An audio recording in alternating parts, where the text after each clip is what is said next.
Hoje nós estamos aqui novamente com uma pessoa bacana que a gente vai entrevistar, que é a professora Emanuela Roberto, e eu vou convidá-la agora para entrar na sala.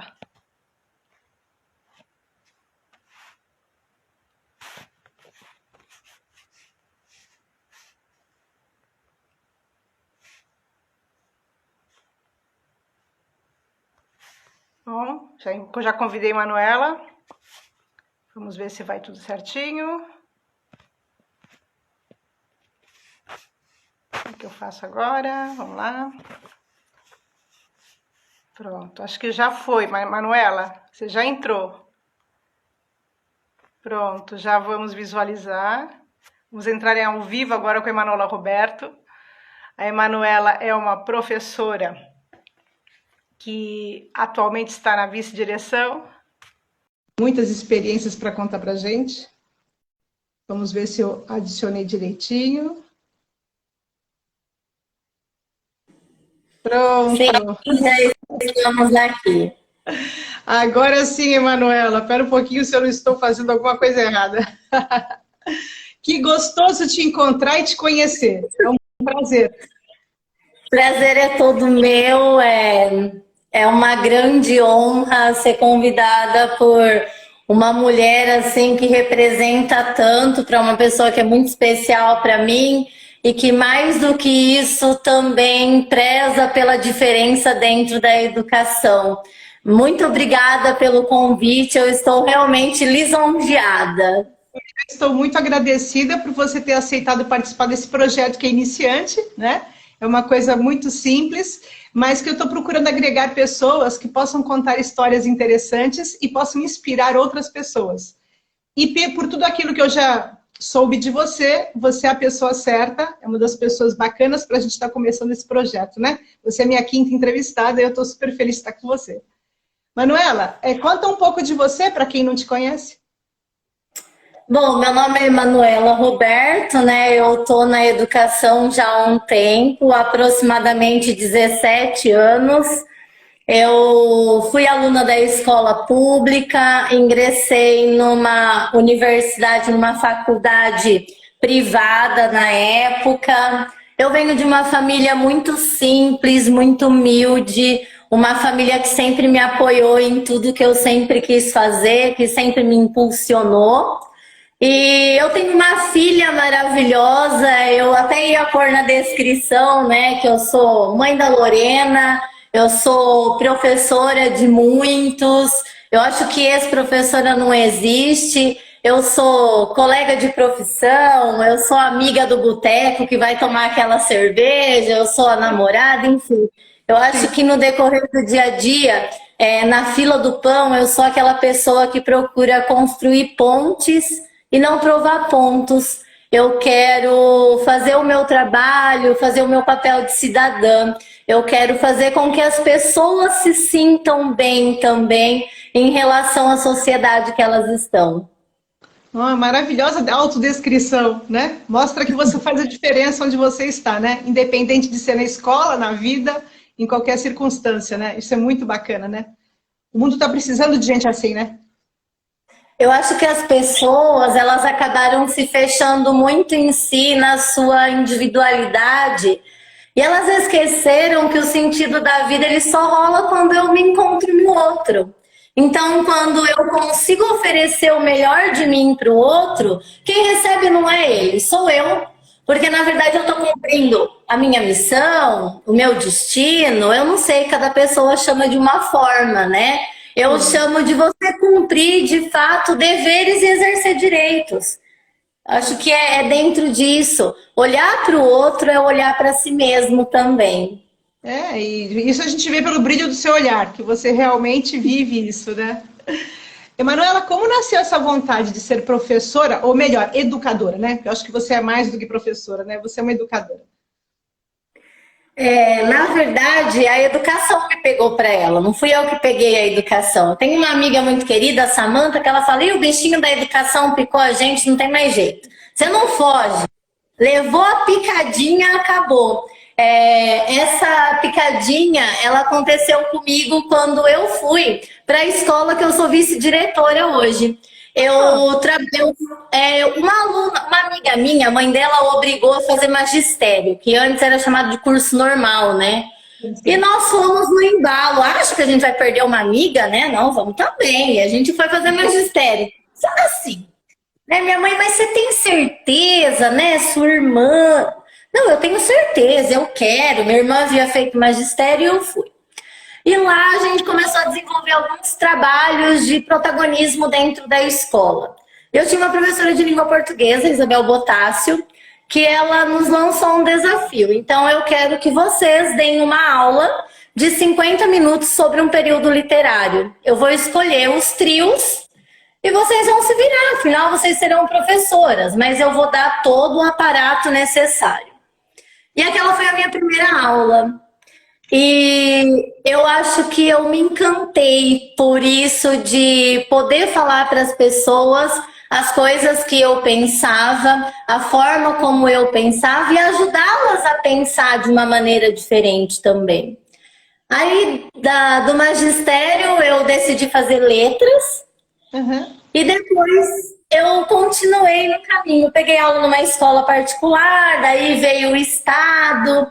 E eu continuei, estou na caminhada aí até hoje. E hoje eu posso dizer, teve uma situação muito engraçada, né? Que eu tinha uma sala numa escola em Ibitinga, na Vitor Maida, e eu fui comprar um lanche para eles, que eles queriam fazer uma comemoração diferente na hora do intervalo. Eu falei, não, pode deixar que eu também trago. Fui comprar. E aí a moça da padaria falou, nossa, você é professora? Que dó. Eu falei, dó? Não fala isso de mim nunca mais. Eu amo o que eu faço. Eu saio da sala de aula todos os dias realizada. Eu amo estar com aquelas crianças. Eu amo estar com aqueles meninos. Então, não é um mar de rosas. A gente sabe que não é.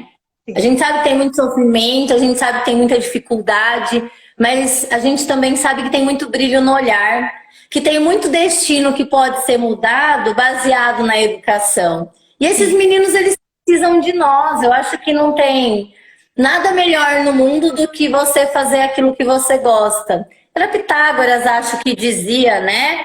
Fazer aquilo que gosta e nunca mais trabalharás na vida. Eu acho que é isso, eu não trabalho. Eu exerço aquilo que eu gosto todos os dias. Que é estar com os meninos, trabalhar com eles, ajudá-los. Nossa, eu penso assim também. Eu sempre falei isso, que a gente não está trabalhando, né? Quando a gente faz, a gente nem pensa. Às vezes eu estava na escola pública e às vezes na escola particular, mas a aula era a mesma. Eu nunca dei aula pensando quanto que eu estava ganhando por aquela aula, né? Era a aula em si que era aquele grande tesão da vida da gente, né? Emanuela, é bonita essa forma de como você, né, foi desenvolvendo e foi entrando, né, nessa área, né? Eu acho isso bem bacana. Bem legítimo e bem verdadeiro, né? Não é aquela coisa mecânica que muita gente imagina que seria, né? E essa sua defesa ali para a moça na padaria foi fantástico, né? Para mostrar para ela que realmente você faz aquilo com prazer, né? Não é uma obrigação, né? Porque as pessoas realmente têm pena do professor. É uma coisa assim que não combina com antigamente, né? Porque antigamente o professor era super valorizado na sociedade, né? E hoje a gente vai ter uma nova revalorização, imagino. Acho que depois dessa pandemia vão valorizar mais ainda o professor, porque viram a necessidade do trabalho, né, dos professores, né? Manuela, como é que você foi da sala de aula para a coordenação?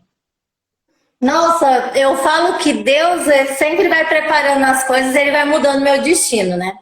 Então eu estava na Vitor Maida, em Ibitinga, que é uma escola próxima a Itápolis, e eu trabalhava com uma pessoa muito querida, que é a Silvana, e aqui no Moraes, que é a escola onde eu estou hoje, Antônio Moraes Barros, a minha diretora, a coordenadora dela havia, né, pedido para sair, para acessar a designação, e ela estava em busca de uma coordenadora. E aí a minha diretora, né, a Sueli Val, uma pessoa muito especial para mim, a irmã dela falou, olha, tem uma professora lá na escola, ela é dinâmica, ela é toda atrapalhadinha, gosta de estar com os alunos, eu acho que ela vai dar uma boa coordenadora. E a Sueli me ligou numa tarde de janeiro, inesperadamente, falou, olha, eu sou diretora da Escola Moraes e eu gostaria de falar com você, então se você puder vir à escola. E aí eu fui, né, à escola, E ela conversou comigo e ela me explicou que ser coordenador não é como ser professor, que haveriam muitos desafios, mas que ela iria me apoiar, né, em todos os meus medos, em todas as minhas incertezas, e que tudo daria certo se eu topava o desafio. E a supervisora da escola, dona Cornélia, que também é uma pessoa que eu gosto muito, falou: olha, menina, não é fácil não, viu? Pensa bem no desafio que você vai aceitar. E eu decidi aceitar esse desafio. O meu pensamento foi: se dentro da sala de aula eu consigo ajudar 42 crianças, e como coordenadora eu posso ajudar, sei lá, 10 professores, eu estarei ajudando 400 crianças. Sim. Então, é diferente. Então, por que não? E aí eu aceitei o desafio, fui muito abraçada na escola que eu fui trabalhar. Inclusive, sou abraçada até hoje. Tive apoio em todos os projetos que eu quis desenvolver. Sempre não posso dizer, sempre me orientaram. Sempre falaram: ó, vem cá, põe o pé no chão agora pode voar.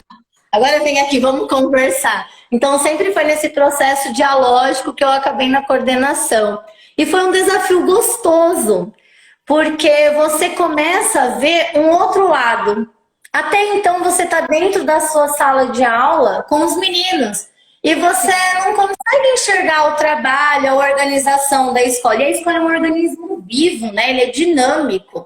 É um processo turbulento o tempo todo. Então, tomada de decisão e devolutiva daquela decisão. É aquilo que o Paulo Freire sempre fala, né? Que ensinar, ele requer rigorosidade teórica. E realmente, o papel do coordenador é levar essa rigorosidade teórica no sentido: olha, a praxis, ela pode ser melhor, mas para a prática ser melhor, você tem que pensar. Você tem que pensar em inúmeras outras coisas para que isso faça sentido. E os professores com quem eu trabalhei, eles são, assim, fantásticos. É uma equipe sensacional. Professores que têm domínio de conteúdo, que conseguem ver o aluno de uma forma diferente. Foi assim, é gratificante, né? Trabalhar com a educação em todas as áreas que você tá. Cada uma, ela te traz uma visão diferente e ela te mostra: não, eu tô no caminho certo, é isso aqui que eu quero. Então, minha passagem pela coordenação, ela se inicia com um convite inesperado, mas não minto, né?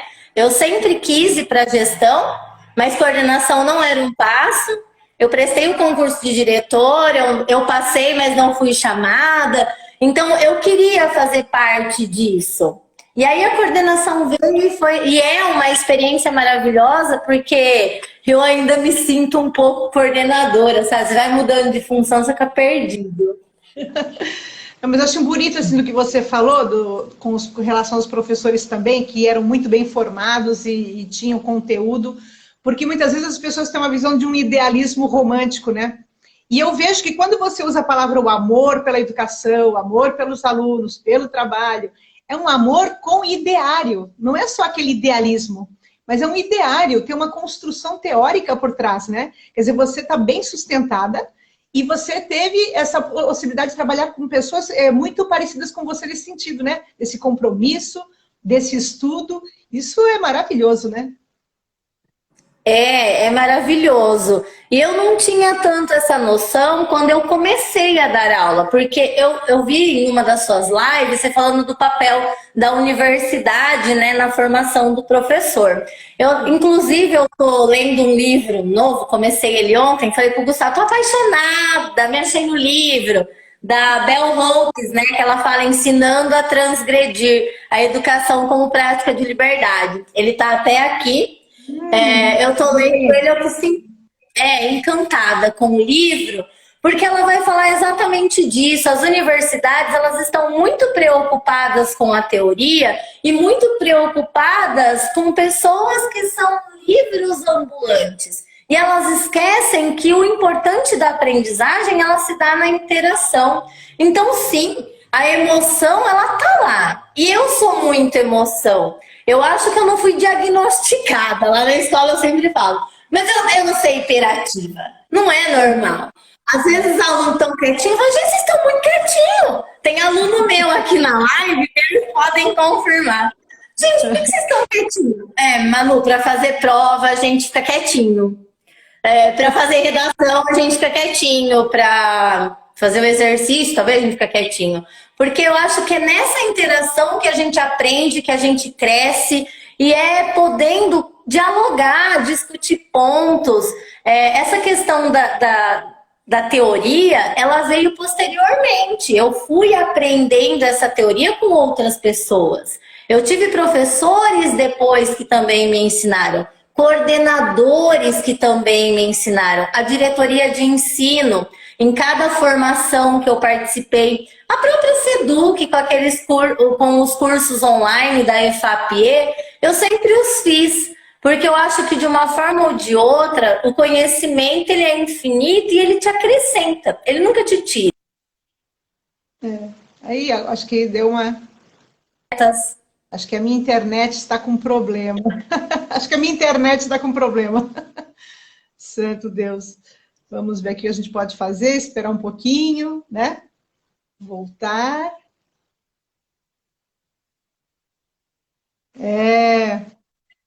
Deu uma falhinha a minha internet. É a minha internet que está com problema. Ah, tá. A minha também. Parece que deu uma queda de energia e eu liguei o 4G. Mas isso que você estava falando, eu lembrei que você citou a Praxis, né? E a Praxis tem muito a ver com isso, né? A Praxis tem muito a ver com isso que você citou, né? Realmente tem a teoria e a experiência da interação que vai fazer com que essas teorias se revigorem e, ao mesmo tempo, se revigora a prática, né? Elas se intercambiam, né? Elas se intercambiam e elas fazem total diferença quando eu começo a pensar naquele aluno de uma outra forma. E além dessa questão da teoria, tem eu lidar com a realidade dele, né? De eu saber quem é, o que ele gosta, por que ele não gosta e aceitar críticas. Uhum. Há um tempo, né, nas minhas aulas, eu coloco para eles darem uma nota. Então, toda avaliação eles já sabem. A questão de número 10, eles me dão uma nota. Então, eles dão uma nota não para mim, pessoa, mas para minha explicação, para os exercícios que eu dou, para o quanto que eles estão aprendendo. Você às vezes para avaliação, né? Você não tem medo da avaliação, você participa com eles disso. Não, eu tenho medo, porque é um indicador, eu tenho medo sim. Mas eu tenho que olhar os meus medos como um princípio de mudança. Porque se eu olhar os meus erros apenas como erros e apenas como coisas que eu não vou dividir, eles nunca vão me dar a oportunidade de crescer. Então, eu tenho medo sim, mas eu quero fazer mais, eu quero aprender com aquilo. Uhum. Maravilhoso. Quando você fez a... Ai, não sei se você agora tá meio... Ah, sim, voltou. Tá caindo toda hora, mas é problema aqui, já desde ontem que eu tô com problema na internet. Tá. Quando você fez a gestão escolar, na pós-graduação, né? Quando você fez a gestão escolar e você já estava na coordenação, ou foi antes? E como é que foi essa relação que você estabeleceu entre aquilo que você estudou na gestão e aquilo que aconteceu na prática? Aquilo que aconteceu na gestão escolar, na formação e depois na prática. Como é que foi essa transição? Como foi a transição? É que eu perdi uma parte da pergunta, mas eu volto. Quando voltar eu falo. De novo. Porque você estava na coordenação já e foi fazer gestão ou fez a gestão primeiro e depois a coordenação? Não, eu fiz gestão primeiro. Eu estava na sala de aula e aí uma amiga minha falou, olha, vamos fazer gestão educacional aos sábados, uma pós? Falei, Ana, será? Ela falou, não, vamos sim, vai ser legal, a gente aprende junto. Falei, tá bom, então vamos. E aí aos sábados eu fazia gestão educacional. E foi anterior, então eu já comecei a ter uma outra visão da educação naquele momento. Uma coisa que me chamou muita atenção na época que eu fiz gestão era a questão da gestão participativa, da gestão democrática, que inclusive, né, é a nossa dirigente, que era minha professora. E eu gostava muito da maneira como ela falava, da questão de políticos dentro da educação como pessoas que constituíam direitos e deveres. E que eu só poderia cobrar deveres enquanto educador quando eu exercer, quando eu conseguisse, né, fazer a minha parte. E até onde ir a minha parte? Até onde estimular o protagonismo juvenil, por que fazê-lo? Como eu também tive uma professora muito importante, que eu gosto muito dela, que foi a Lilita, infelizmente ela faleceu há alguns anos, e a Lilita me ensinou assim, uma visão de legislação, que eu falava, gente, lei é linda a lei, olha que bonito isso, olha que legal, olha onde nasce. Olha a importância do Anísio Teixeira lá atrás na democratização da educação, do Sampaio Dória. Olha como que veio, né? Porque hoje a gente fala, a educação é de uma verdade, mas você não sabe o caminho que ela percorreu até agora. E o caminho é muito bonito, marcado por pessoas que lutaram muito, que estudaram muito, que visualizaram um futuro melhor. É lógico que há a romantização, mas há também os pontos positivos que nós tomamos como lições para serem aperfeiçoadas e melhoradas. Então a gestão foi anterior e quando eu fui para a gestão, você não muda a chavinha, né? Você não tem uma chave que você fala, olha, agora eu sou coordenadora, agora eu sou professora. E o que eu mais sentia falta era dos alunos. Porque aí eu não tinha mais tanta interação com eles, eu tinha mais interação com os professores. Então, isso foi uma coisa que me fez falta nesse período e que aí eu... Mas foi a dor.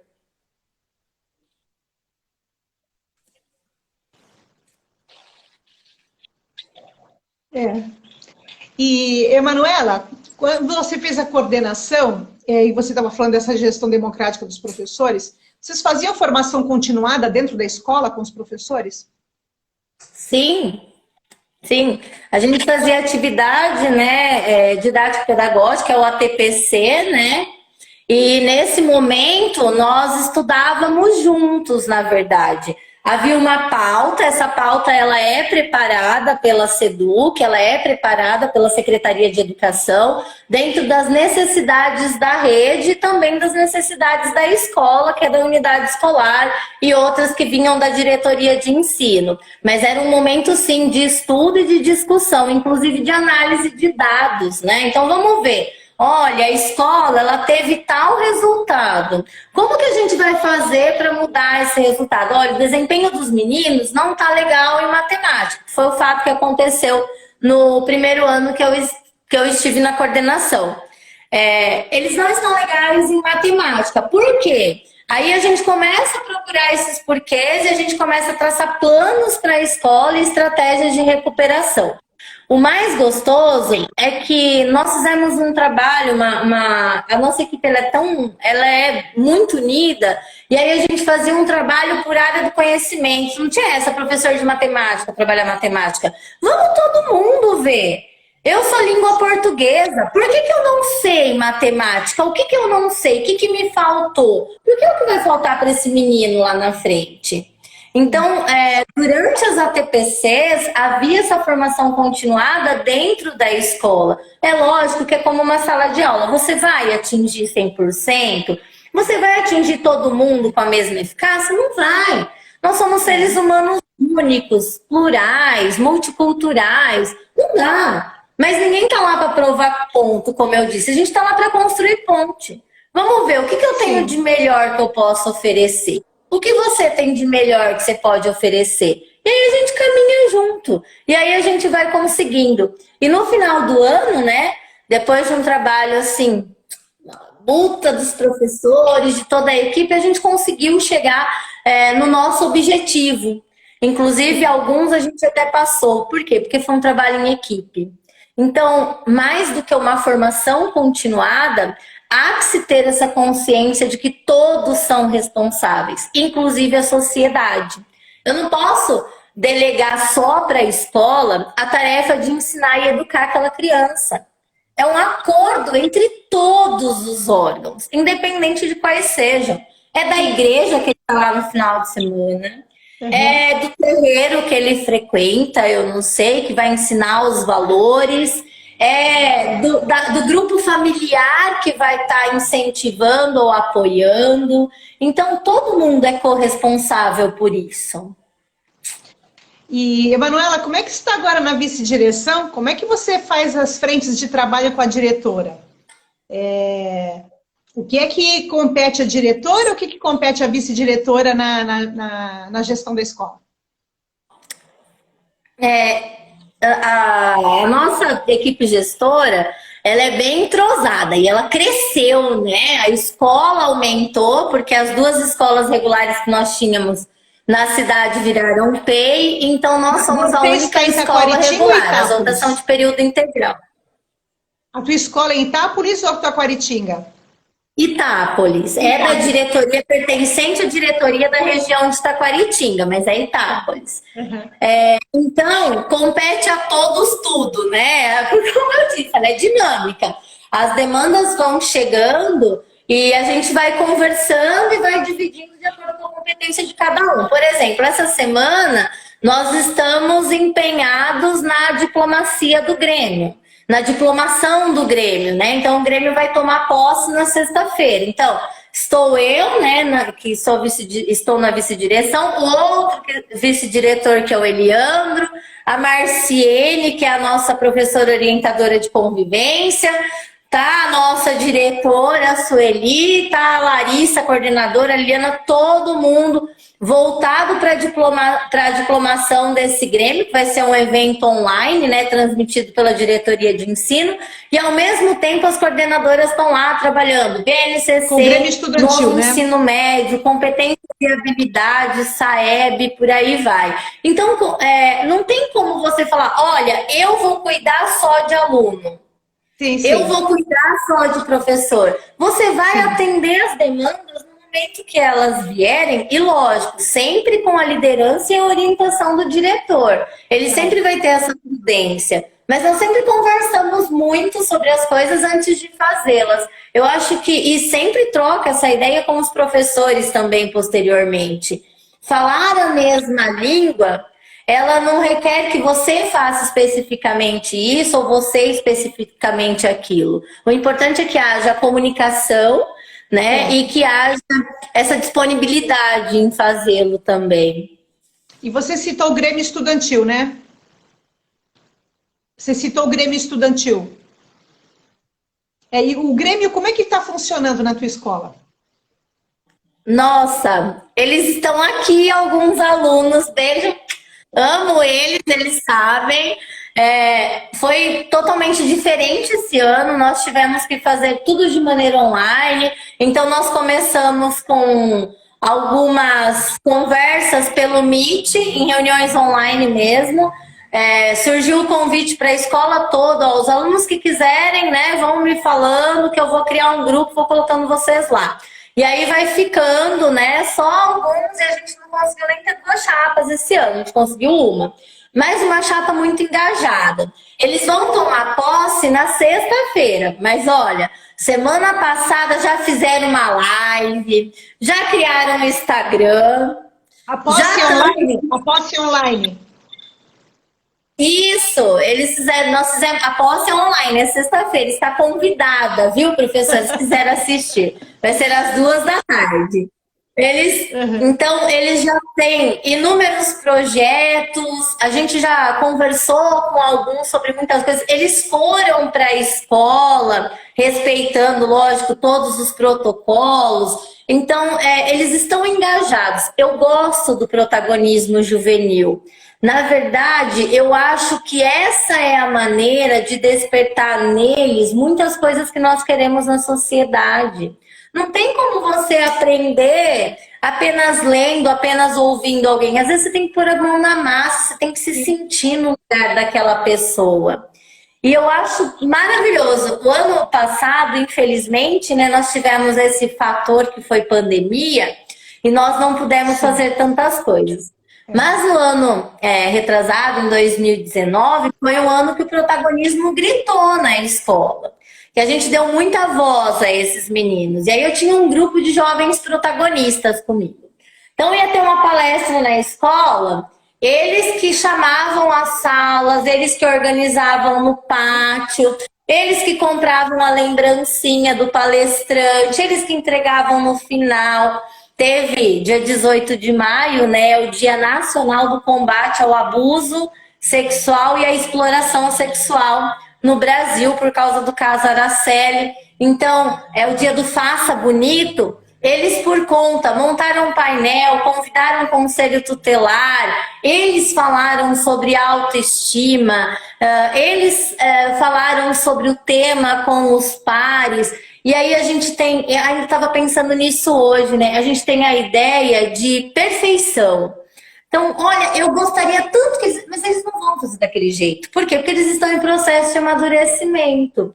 E a maneira como eles fazem é muito bonita. Porque nós nunca ousamos como eles ousaram. Então, hoje, nós temos jovens que eles têm que ser estimulados, sim, a esse protagonismo. E é gostoso ver isso rolando na escola. A escola ganha vida, né? Porque a escola é deles. A gente pensa numa função hierárquica. Ah, estão vendo a Secretaria de Educação para mim. Não, gente, tudo parte do aluno. É da necessidade dele. Ele é o chão da escola. Ele é a minha verdade. É por ele que existe a escola, né? Se não fosse ele, não existiria, né? E vocês estão gerando lideranças, né? Vocês estão gerando lideranças. Eles estão aprendendo também, né? Como você falou, o protagonismo, né? Isso é super bacana. Exatamente. E como é que está a relação de vocês agora na pandemia com as famílias, né? Com os pais? A tua escola pega uma zona carente, uma zona central? Como é a localização da tua escola? A minha escola, a nossa escola, né, Mimi, ela fica numa zona central, mas ela atende crianças de diferentes localidades e adolescentes também. Então a gente lida com diferentes contextos sociais. Hoje, na pandemia, nós temos mais noção de quem tem mais vulnerabilidade, né, e de quem tem menos. E a gente lida com uma realidade que ninguém, né, lidou antes da pandemia. É aquela coisa, a pandemia ela trouxe para nós um mar de incertezas e a gente vai buscando equilíbrio, se desestabilizando e buscando equilíbrio de novo. Então, o que a gente descobriu? Eles não têm tanta intimidade assim com a tecnologia. Eles não têm tecnologia. Eles não têm internet. E mais do que... Eu estava interessada nisso, eu estava interessada em saber isso, porque eu imaginei que isso era uma grande dificuldade. Eu acho que travou de novo, professora. Eu não peguei o... E o que você estava falando na internet, eu achei mesmo que era uma grande dificuldade. Imaginei que vocês tinham essa dificuldade. Né? É muito complicado. E quando a gente olha as estatísticas nacionais, 58% do Brasil tem acesso a uma internet de qualidade. A uma internet que, de fato, ofereça o acesso necessário para que eles assistam a aula. Mas, mesmo assim, é uma coisa que a gente tem que parabenizar o Estado. O Estado saiu na frente. CMSP, que é o Centro de Mídia São Paulo, lógico, né, as pessoas esperam coisas perfeitas, como eu disse, não dá. A gente está num mar de incerteza agora, é uma pandemia, uma coisa que ninguém viveu. Mas ele rapidinho ele fez um canal de comunicação e agora ele está distribuindo o chip para esses meninos e vamos lá, e vamos acessar, e vamos. E descobrimos outra coisa. Porque a gente sempre fala o quê? O aluno domina a tecnologia. Não, o aluno domina a rede social. Ele domina Twitter, ele domina Instagram, ele domina Facebook, ele domina essas ferramentas. Por quê? Ele nunca teve necessidade de usar de fato a internet como único meio de acesso à educação. Ele tinha um professor. Então o professor organizava a rotina dele, organizava o que ele ia fazer de tarefa. Então, olha, para amanhã você vai fazer isso de tarefa. E eu expliquei isso agora. Então, o aluno que não fazia era porque não queria mesmo. Ou porque ele estava com alguma dificuldade, mas no outro dia dava para sanar. Hoje, não. Por mais que o professor ele vá prestar e ele preste,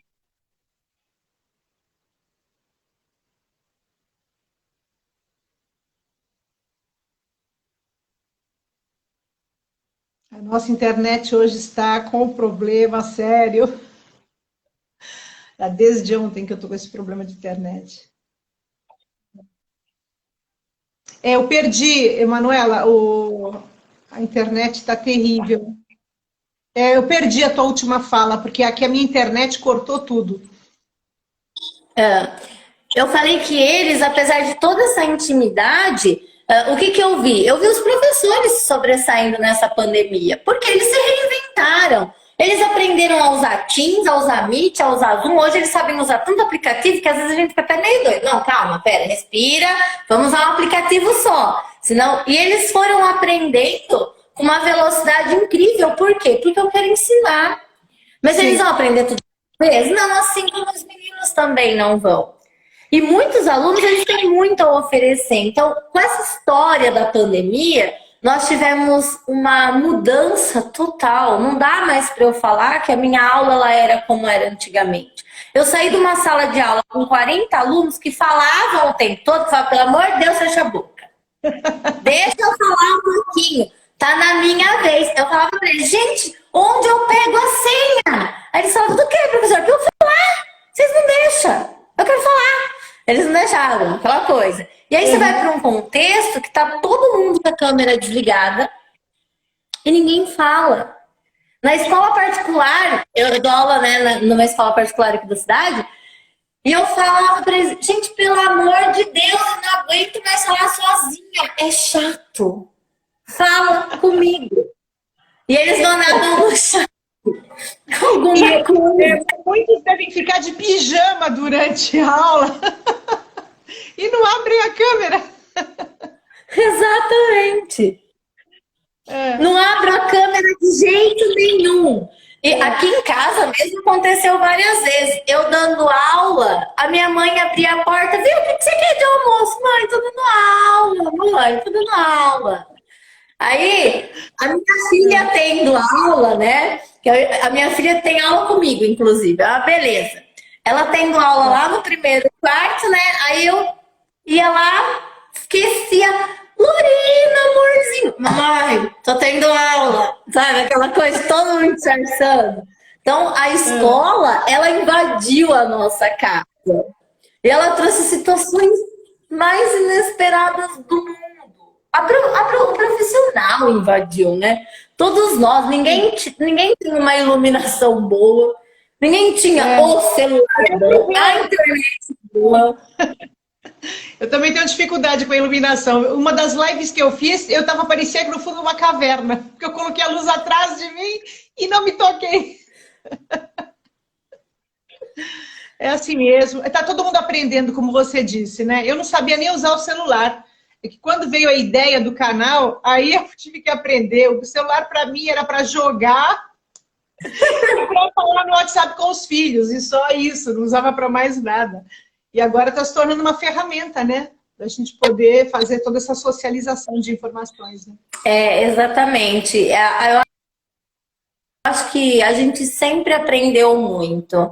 Mas nos últimos tempos, por que nós estamos tão acelerados, tão emocionalmente cansados? Porque a gente se expõe hoje a uma quantidade enorme de informação o tempo todo, e não porque a gente está buscando necessariamente, mas porque nós precisamos dessa informação para a gente manter as coisas funcionando. E não existe um novo normal, porque não está normal. Meu Deus, falta muito para voltar ao normal. Mas aquilo que você falou dessas mudanças todas, né? Quer dizer, a gente vai ter que reescrever, né?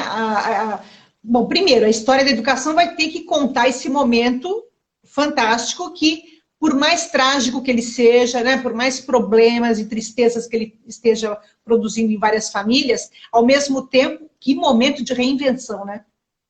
A gente não pode negar isso, né?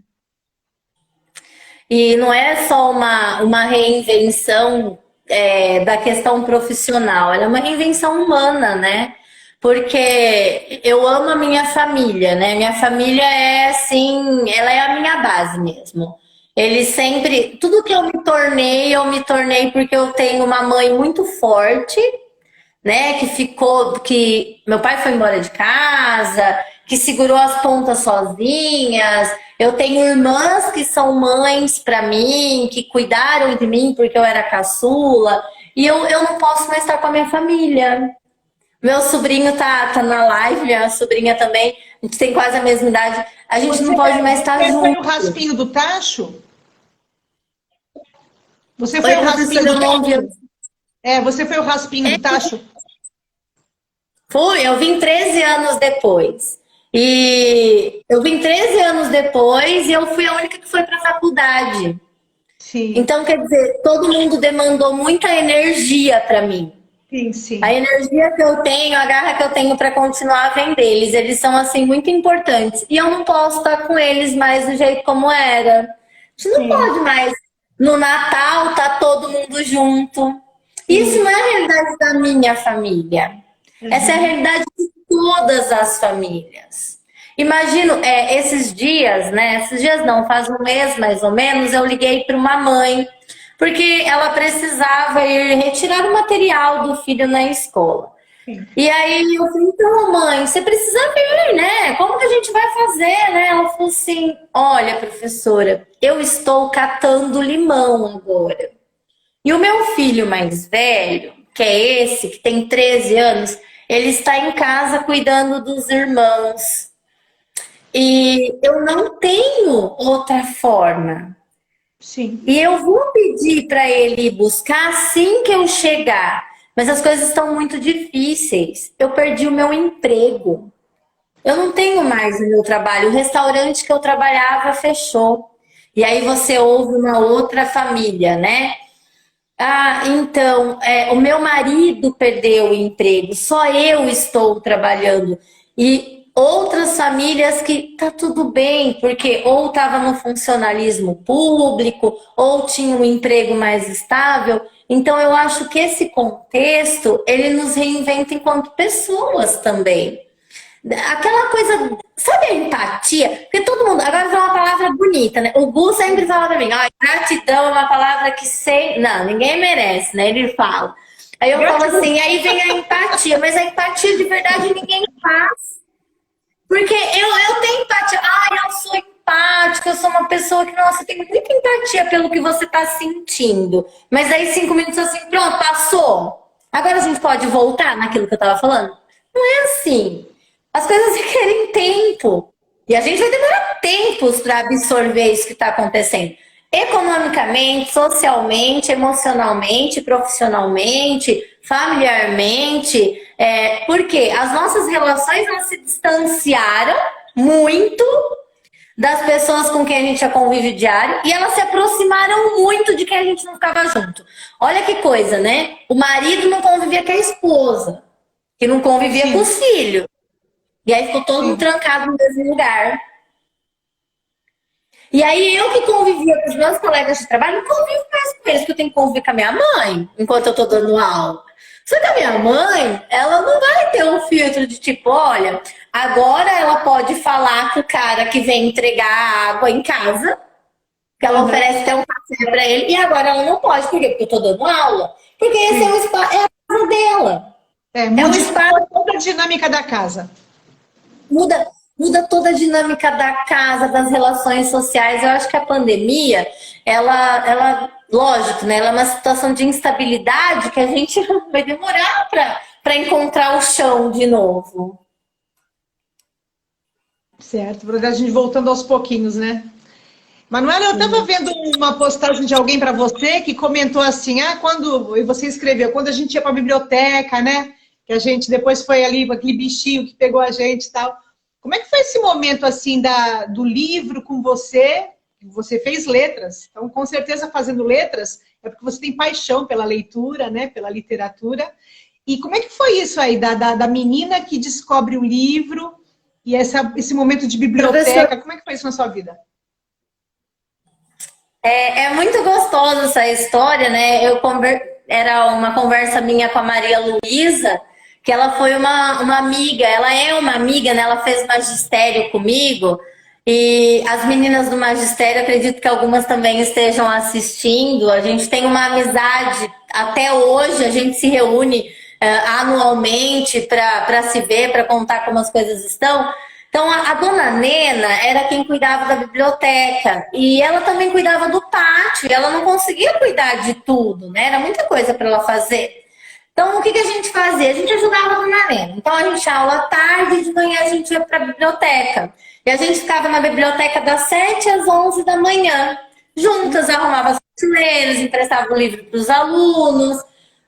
Por que isso, né? Porque era uma forma da gente ajudar na escola enquanto alunas do magistério. Nós tínhamos uma professora, a Railda, e ela sempre incentivava esse nosso protagonismo. E ela falava que como eram, de uma certa maneira, vocês agiam como uma bibliotecária, né? Como uma bibliotecária e também como uma professora. Porque quando a gente ia para o estágio, a nossa professora de estágio falava para as professoras que a gente acompanhava que se tivesse alunos com muita dificuldade de leitura, para que nós os ajudássemos. Para elas marcarem horários específicos para que nós os ajudássemos. Então, a gente ia para a escola com um papel pré-definido, com uma função. Não era só ficar lá olhando a professora dar aula, não. Uhum. E eu acho que isso amadureceu muito essa questão da leitura. Mas a minha relação com a leitura, ela vem de muitos anos atrás. Eu sou apaixonada por leitura. O primeiro livro que eu li foi muito engraçado. Eu estava na primeira série, né? E eu tenho um amigo que ele chama municipal. E eu não sabia que podia pegar livro na biblioteca municipal. Eu perdi o nome. Você falou a mãe do amigo, você falou... Eu perdi esse meu amigo, ele se chama Anderson, né? Ah, sim. E ele me falou que ele pegava livros na biblioteca municipal para ler. Eu tinha 7 anos na época. E aí eu fiquei empolgadíssima. E aí a gente foi de bicicleta até a biblioteca municipal, que era no centro da cidade, escondida da minha mãe. Minha mãe soube disso anos depois. E o seu Roberto era o bibliotecário, um senhor muito simpático. E aí ele fez uma fichinha para mim e ele falou que a minha mãe tinha que assinar. E eu sempre falei, minha mãe tá trabalhando, minha mãe não pode. Eu enrolando o seu Roberto, né? E nisso eu fui desenvolvendo uma paixão pelos livros. O primeiro que eu li foi o Cachorrinho Samba. E depois a coleção da Montanha Encantada, que é da Maria José Dupré. Eu comecei a me apaixonar ali pela leitura. E não venho de uma casa que tem leitores. Mas eu venho de uma casa que tem uma pessoa que o sonho da vida dela era ser professora. A minha mãe, ela estudou só até a 4ª série, né? 4º ano, que eles chamavam antigamente. A sua mãe? E o sonho dela era ser professora.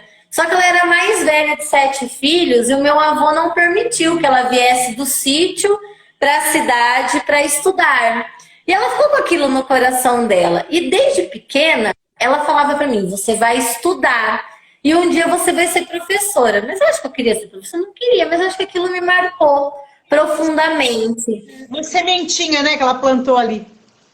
E eu lembro que eu fui para a escola, eu tinha 6 anos, eu estava no pré. E a minha mãe me ensinou as primeiras letras. A minha mãe, uma pessoa humilde que sabia muito pouco, ela me ensinou as primeiras letras. Ela me ensinou as primeiras operações matemáticas. Então eu não fui para a escola em branco.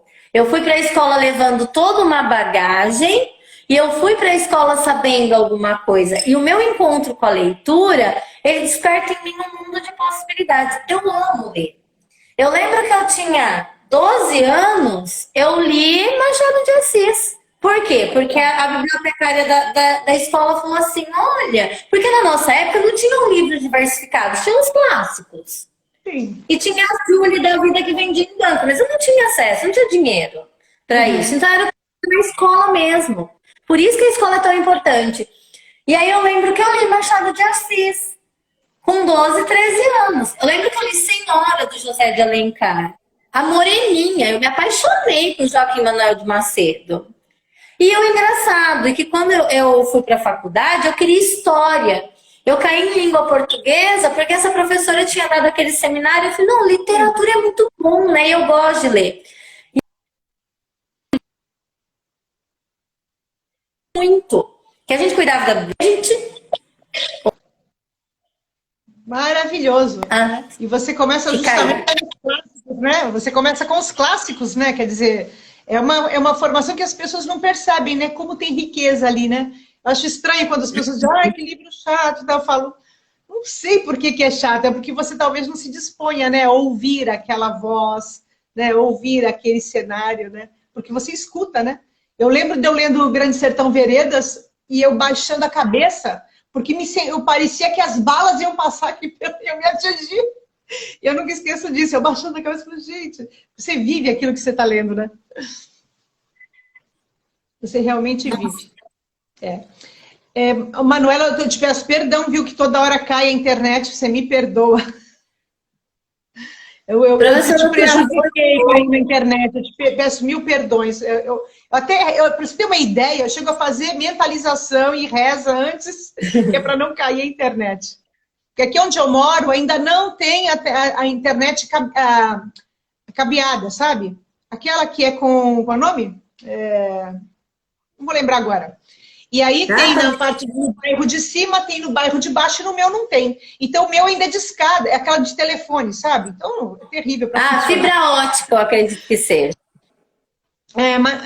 Emanuela, conta para mim um pouquinho também, como é que fica essa questão do que mais te motivou, assim, o que mais te marcou no contato com os alunos, alguma coisa que realmente foi impactante na tua vida, e uma coisa do ponto de vista positivo e uma do ponto de vista negativo, né? Uma coisa que foi boa e uma coisa que foi ruim. Quer dizer, dos impactos teus com os alunos durante esses 17 anos de trabalho com aluno. Olha, eu tenho tantas coisas boas, assim, que é até difícil eu selecionar uma. Mas eu acredito que uma experiência muito boa que eu tive foi uma segunda série do ensino médio que eu tive na escola Vitor Maida, que eles eram, assim, alunos bem diferenciados, que eu até no começo tive muito medo de estar com eles, falei, nossa, que sala difícil que vai ser, e que no final nós acabamos criando um vínculo, assim, muito forte, muito duradouro. Eu estava passando por uns problemas, assim, bem complicados na minha vida, e esses alunos, eles faziam de tudo para que eu me sentisse especial todos os dias, e eles faziam questão de falar que era uma forma deles retribuírem tudo que eu oferecia para eles. Mas esse é um dos. Na escola particular também eu vivi muita experiência boa, os alunos sempre me devolveram muitas coisas boas. E o mais gostoso, todas as escolas que eu passei, eu tenho alunos incríveis para contar histórias. Uma coisa específica que tenha me deixado assim muito feliz, seria injusto até eu escolher pelo tanto que eu tô vendo das carinhas deles que sobe aqui entrando. São inúmeras situações. Uma que me deixou assim bastante comovida, na verdade, foi uma vez em que eu fiz um café da manhã para eles e um menino falou assim para mim, ô professora, que é isso? Eu falei, isso? E era um copo, né, de requeijão. Eu falei, isso é um requeijão. Nossa, onde vende essas coisas? Então aí você vê que muitas vezes você está numa situação privilegiada e você não valoriza aquilo. Como eu também vi alunos chegando em mim e falando, hoje eu não vou fazer nada. Mas por quê? O que está acontecendo? A minha mãe pode morrer, a minha mãe tem câncer.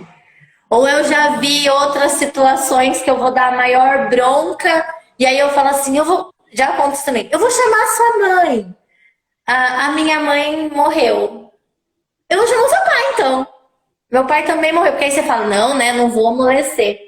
E aí aquela criança olha pra você como que se ela dissesse, sabe essa rebeldia? Ela é o meu socorro.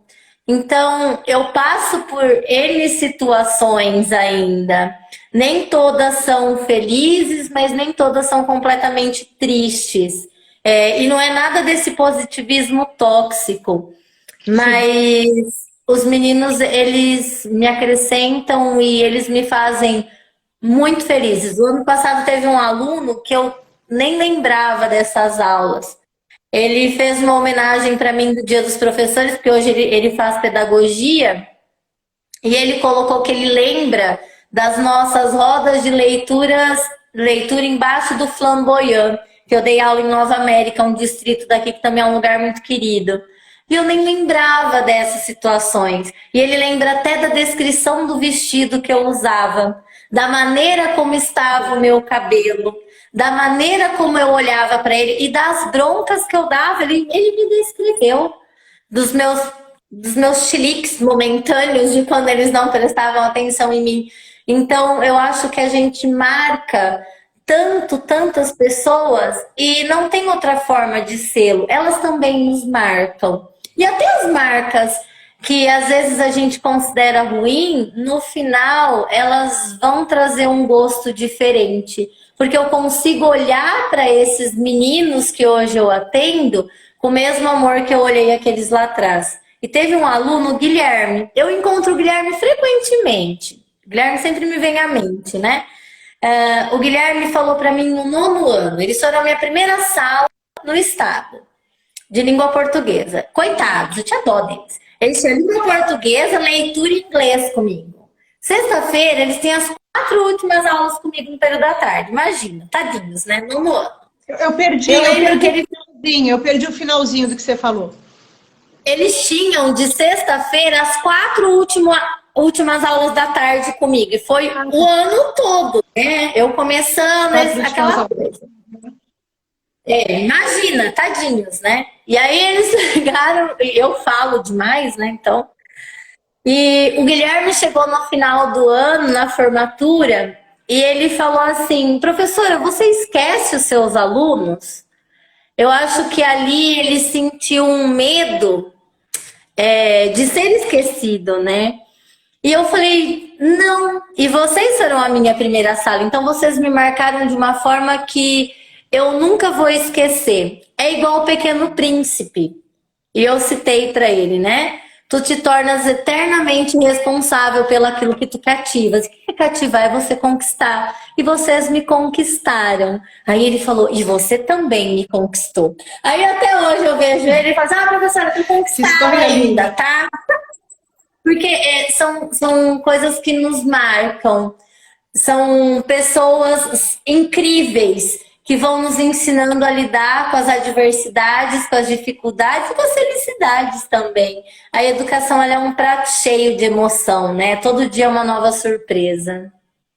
Nossa, nós estamos chegando para o final da live. Eu queria te dizer que eu estou encantada com você. Eu conversei com você, parece que eu te conheço de sempre. Apesar da nossa grande diferença de idade, eu me identifiquei com muitas coisas que você falou e que você viveu na sua profissão. Eu estou emocionada e feliz de ver que a educação brasileira está na mão de pessoas como você. Isso é muito... Estou arrepiada, sinceramente.